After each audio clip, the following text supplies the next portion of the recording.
tenemos la historia de los payasos. Miren, no me quiero meter en los antecedentes, porque cuando uno va a los sitios de historia de los payasos, empiezan con los bufones en el antiguo Egipto, que eran ceremoniales, y luego estaban los bufones de la antigua China, y luego estaba la comedia griega, ¿no? Que yo me encuentro deliciosa la comedia griega, pero no la veo como payaso, como algo que tenga que ver con la profesión, la esencia del payaso. No me parece que los comediantes y cómicos hasta el Renacimiento sean payasos.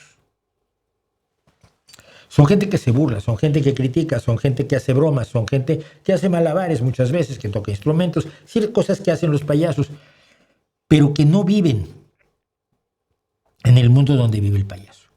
El payaso vive en un mundo alterno, vive en una realidad paralela. En el caso de algunos, y lo vamos a ver, vive de un mundo en el que su ego manda, o vive en su fantasía infantil, vive en el absurdo y logra llevarnos al absurdo, involucrarnos en el absurdo y nos hace vivir el absurdo como si no fuera absurdo. Un buen payaso te mete en su historia y tú ves el mundo que está creando.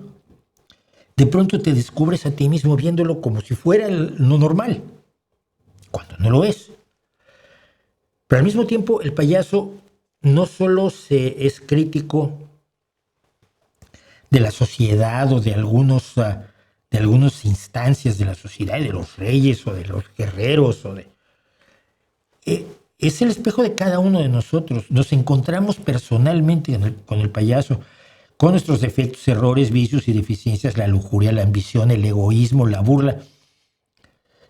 Todo esto hace un espectáculo de payasos. Nos reímos y nos estamos riendo de nosotros mismos muchas veces.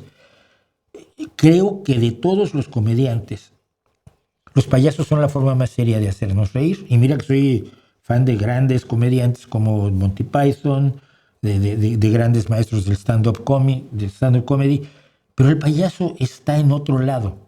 El stand-up comedian vive mucho en su mundo actual, en su mundo real. El payaso vive en otro lado. Así que yo personalmente, y es una opinión absolutamente personal, encuentro el principio del arte del payaso en la comedia del arte al improviso italiana del siglo XVIII. Y le llaman la comedia del arte, pero es la comedia del arte al improviso. Es decir, sobre algunas bases, sobre una línea argumental previamente acordada, los personajes improvisaban. Y según el momento histórico y el lugar al que iban, hacían chistes, bromas o comentarios que se relacionaban con la realidad de ese momento, de ese lugar. Entonces, por eso era la comedia del arte al improviso, donde se usaban generalmente máscaras. El tema más conocido de la comedia del arte son los dos enamorados, por ejemplo, Pierrot y Colombina. Por cierto, pirueta viene del nombre de Pierrot. Pierrot y Colombina, que se quieren escapar para vivir su amor, pero se ven obstaculizados por el padre de ella, Pantaleón, y por Arlequín, que está también enamorado de Colombina, como lo podemos ver en esta bonita pintura de Arlequín y Colombina. Y además hay una serie de personajes como Scaramouche. Todavía la máscara de Scaramouche es bastante reconocida, y el capitano, Pulcinello, Pagliaccio, de donde viene el nombre payaso, o los sirvientes a los que llamaban los sanis. Esta comedia del arte, que tuvo mucho éxito en Europa, llega al Reino Unido con el nombre de Arlequinada. Porque Arlequín, finalmente, como era el más listo, el más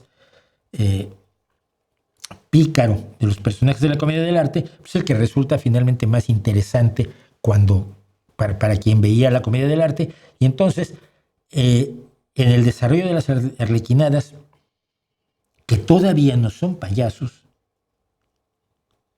nace el payaso. Y el primero es el señor John Grimaldi. Pese al apellido en italiano, nació en Londres. Joseph Grimaldi desarrolló el personaje del primer payaso, que se llama Joey. Todavía en inglés a los payasos les llaman Joeys. Y tuvo un enorme éxito en las obras teatrales de pantomima además de que estableció las bases del maquillaje, fondo blanco, rojos y negros para destacar algunas características del rostro, y hizo que este maquillaje ocupara el lugar de las máscaras en la comedia del arte. Tuvo un enorme éxito en las obras teatrales de arlequinadas y de pantomima. Al mismo tiempo, mientras Grimaldi estaba inventando el personaje de payaso, un señor llamado Philip Astley inauguró en Londres el primer circo, que es este. Voy a poneroslo en grande.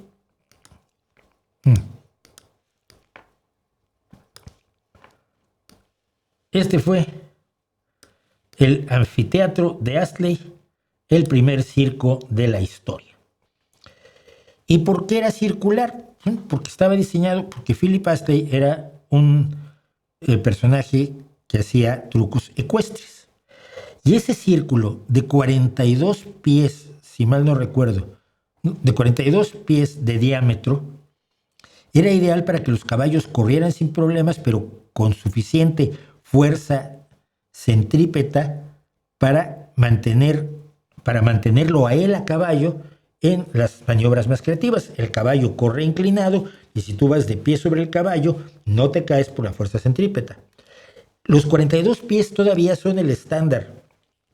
Los 42 pies todavía son el estándar del circo en muchos lugares. Entonces, Philip Astley, como digo, hacía trucos de ecuestres y saltaban sobre los caballos y los caballos corrían y corren los caballitos, los grandotes y los chiquitos. Pero poco a poco la gente quería más y para tener más público y atraer a más público empezó a agregar acróbatas, perros amaestrados, equilibristas, malabaristas y payasos, y así se inventó el circo. A partir de allí, y a partir de que se hacen otros circos, también basados en caballos, pero con los nuevos elementos que había introducido Astley, los circos tienen payasos y se empiezan a generar los tipos estándar de payasos. Los tipos estándar de payasos son dos, luego hay muchas variantes. El primero es el cara blanca. El cara blanca es el jefe del circo. Está vestido impecablemente con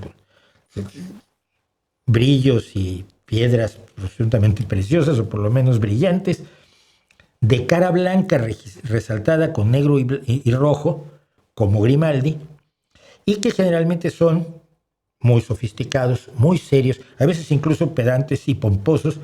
Son los que, por ejemplo, deben tocar instrumentos los payasos. Entonces estos tratan de tocar la trompeta y algo les va a salir mal porque muy poco después de que surge el cara blanca, surge el payaso, el que identificamos más como payaso. El destructor, el hooligan, el infantil, el caótico, torpe, el bien intencionado, que siempre tiene terribles resultados con sus buenas intenciones, el irreverente burlón, el Augusto. Y el Augusto aparece a mediados del siglo XIX como compañero del inglés John Albert Ellis, que... no tengo la foto de John Albert Ellis. Bueno, John Albert Ellis se presentaba, su personaje era Septiembre. John Albert Griffiths tenía su personaje payaso, se llamaba Septiembre. Y siempre que tenía un compañero lo llamaba Agosto, que en inglés es August. Y August significa en español tanto Augusto como agosto, que finalmente es el nombre viene del emperador Augusto. Y entonces se le queda el nombre de Augusto a este tipo de payaso. Años después, a principios del siglo XX, apareció el tercer tipo del payaso clásico, el vagabundo, una maravilla creada por el estadounidense Emmett Kelly, que está considerado uno de los mejores payasos estadounidenses de toda la historia. Es un payaso triste, es un payaso al que la fortuna le ha pegado hasta por debajo de la lengua, que es incapaz de que nada le salga bien. Uno de sus actos que yo llegué a ver en vídeo, y probablemente lo puedan ustedes ver, debe estar aquí en YouTube, es que está encargado de barrer. Y de pronto hay un reflector de luz. Y trata de barrer la luz y la luz se le empieza a escapar. Tiene que perseguir a los por otros lados, como un gato persiguiendo un láser. Y para eso está viviendo la tragedia de que no puede barrer ese trozo de luz que está afectando la hermosa oscuridad de su circo. Es un genio Emmett Kelly. Además de estos están otros payasos que son payasos que se llaman payasos de personalidad o personajes que pueden asumir distintos roles, que si el policía, que si el carnicero, que si el abogado, que si el doctor, etcétera, etcétera. Pero el juego entre el Carablanca y el Augusto, el Carablanca que quiere que todo salga bien y que todo es, señores del público, voy a tocar la trompeta, y el otro le suena, le echa talco a la hora que está, sin querer además, le echa talco cuando está tocando la trompeta y lo desgracia, y le hace la vida imposible, sin que sean enemigos. Esta relación entre el alzado y el caótico sigue siendo la base de muchos actos de payasos, incluso en actos que yo he visto en el Circo del Sol en los últimos años. Esta es más o menos la historia de los payasos. Después ha habido todo tipo de variantes y por supuesto tienes las variantes del payaso siniestro. Finalmente, toda máscara da pie a lo siniestro, en el caso de los payasos. Pero no voy a hablar de eso ahora, porque quiero hablar de algo de lo más divertido de los payasos, que es esto. Este señor es Bill Valentine, que fue uno de los grandes payasos del Ringling Brothers and Barnum and Bailey Circus, que todavía acaba de dejar de existir. Cuando se dejaron de usar animales, el Ringling se hundió. No sé si ahora haya regresado. Yo llegué incluso a estar en su campamento, conocer su campamento de invierno, porque ellos seguían moviéndose en tren con elefantes y jirafas durante el verano estadounidense. Pero bueno, en 1968, Bill Valentine, payaso del Ringling Brothers and Barnum and Bailey Circus, y el dueño del circo, Irving Field, se dieron cuenta de una cosa. La mayoría de los payasos del circo, y este era un circo de 3 pistas, o sea que tenías que tener payasos en las 3 pistas y algunos entre el público. Que todos los payasos tenían más de 50 años. Y inteligentemente se dieron cuenta de que no iban a vivir para siempre y que no estaban entrando a la profesión nuevos payasos. Y entonces les ocurrió crear la primera escuela de payasos. Escuela que sobrevivió hasta 1991. ¿Y qué se estudia en una escuela de payasos? Hacer payasadas. Sí, pero estaba yo viendo la plan de estudios y era genial. Se estudiaba maquillaje, pero diseño de maquillaje y aplicación de maquillaje. Desarrollo de personajes. ¿Cómo desarrollas un personaje para que sea creíble? ¿Cómo es? ¿Qué se hace? ¿Qué no hace? ¿Qué no puede hacer? ¿Qué si lo hiciera estaría totalmente fuera de su personalidad? ¿Qué necesita tener como eje y base? Diseño de atuendos. Pero también aprenden acrobacia, malabarismo, uso de zancos, pantomima, instrumentos musicales y algo que es fundamental para un buen payaso y así. Para eso, fundamentalmente para lo que lo sigue teniendo el Circo del Sol, manejo del público. Un payaso, y esto yo lo hablé alguna vez con Suso, que es el que tiene el Circo de los Horrores. El payaso sabe a quién va a sacar de entre el público y a quién no puede sacar. Nunca me va a sacar a mí. Un payaso sabe que le arruino todo truco, todo acto. El payaso tiene que ver al público e identificar a las personas que por la forma de reírse, por la forma de comportarse, por la forma de comentar, van a servirles para los actos, ya sea haciéndoles una broma en la butaca o bien llevándolos al círculo del circo para alguna cuestión. Yo he visto el manejo del público de uno de los más grandes y vamos a hablar de eso después de él. Pero manejo del público es algo esencial que se estudia. Manejo de multitudes. Se estudiaba también la comedia de Chaplin, de Buster Keaton, de Los Tres Chiflados, de Willy Coyote, sí, el de la Warner como Bugs Bunny, para estudiar y ver qué es lo que hace reír a la gente. Dicen que es más fácil hacer llorar que hacer reír. En la actualidad, el diseño 91 terminó, pero creo que todavía fue egresado de esa escuela de payasos Penn Jillette, la mitad del dueto Penn and Teller, que son los mejores magos del mundo, con los que mi vaga relación con ellos, que eran más amigos de Randy que yo. Y actualmente hay escuelas de payasos en Londres, Francia, Los Ángeles, España, México y Rusia. Incluso aquí en Gijón hay una escuela de payasos.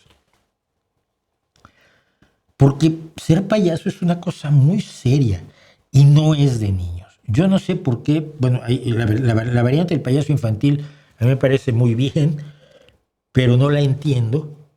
Mira que en México te invitaban a fiestas con payasos, tú dices, pues señor, ¿qué hace allí, no? Creo que el payaso es un fenómeno esencialmente adulto, pero bueno, algunos viven de ser payasos infantiles. Voy a enseñar, algunos de los payasos más famosos de la actualidad son, este señor es un genio, es Slava Polunin. Este acto lo viene haciendo va con variantes desde hace muchísimos años, sin hablar, simplemente balbuceando cosas sin sentido. Habla por teléfono, por ejemplo, con su novia, y se enternece, y se enoja, y se sorprende. Polunin debe tener tiene más de 70 años, lleva más de 50 años trabajando. Fue una de las glorias del circo soviético, aunque lo odiaban los soviéticos. Y se estaba muy contento cuando cayó la Unión Soviética, y actualmente tiene él una escuela de payasos, por cierto, en Rusia. Está Belonok, que probablemente ustedes lo han visto en Got Talent.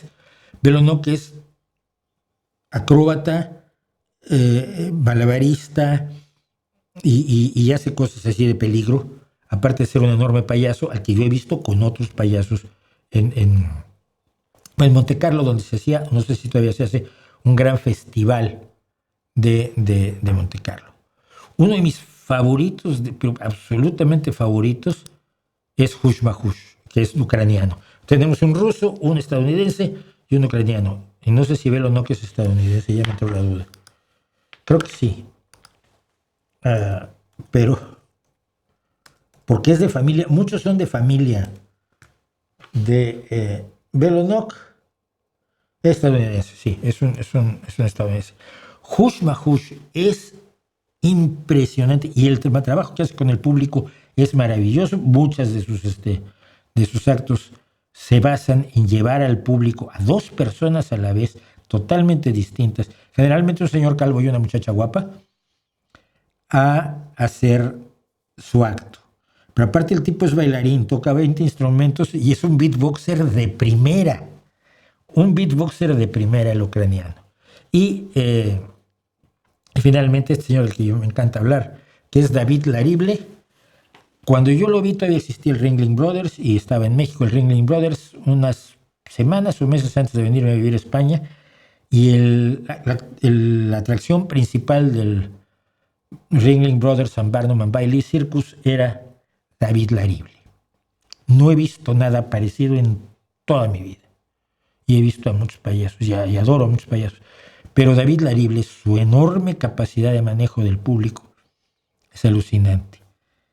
También hace trampa. Los payasos hacen trampa. Cuando tienes un acto, puedes tener un confederado, un ayudante entre el público, y una señora que hacía un acto maravilloso con David Larible era su mamá. David Larible es primo de los que tenían el circo italiano aquí en España, que los que yo me hice muy amigo, los fotografié, metí el circo dentro de la Semana Negra, hice locuras con el circo. Por ahí con el circo hay que hacer locuras. Yo soy un enamorado del circo, pero soy un enamorado de los payasos, porque creo que no hay nada como si quería ligarlo con los Beatles, ya que estamos en esto, porque este es un cartel que un tal John Lennon compró un día y que era la última noche de la temporada del Circo Royal de Pablo Fanke. Y Pablo Fanke era un francés, dueño de circo, el primer dueño de circo negro de Europa, y era la última temporada, era la última noche, salvo 3, en beneficio del señor Kite, que había estado en el Circo Wells, y del señor J. Henderson, que hacía saltos acrobáticos. Todo lo que dice aquí es esencialmente la letra de Being for the Benefit of Mr. Kite, que me parece una de las canciones más alucinantes de Sgt. Pepper's Lonely Hearts Club Band. Y la sacó directamente del cartel, y en el cartel estaba Horst Shantus, que no es Henry de Horst, pero que estaba como uno de los payasos. El señor Henderson, no. ¿Quién era el payaso? No lo alcanzo a ver aquí. Pero hará 21 saltos sobre saltos mortales y alambrismo, y equilibrismo y malabarismo y payasos en el circo del primer dueño negro de circo de Europa. Que todo esto tenga que ver con los Beatles. Finalmente a mí también me llama la atención. Vean payasos, busquen payasos en YouTube, enseñan tanto de cómo somos los seres humanos, incluso los que no pudieron salir del círculo soviético, pues estoy pensando en Oleg Popov, que todavía murió en 2000 y tantos, todavía vivió un tiempo, pero Oleg Popov es uno de los mejores payasos rusos junto con Polunin. Vale la pena, de veras, vean a los payasos, les enseñan mucho sobre lo que son ustedes.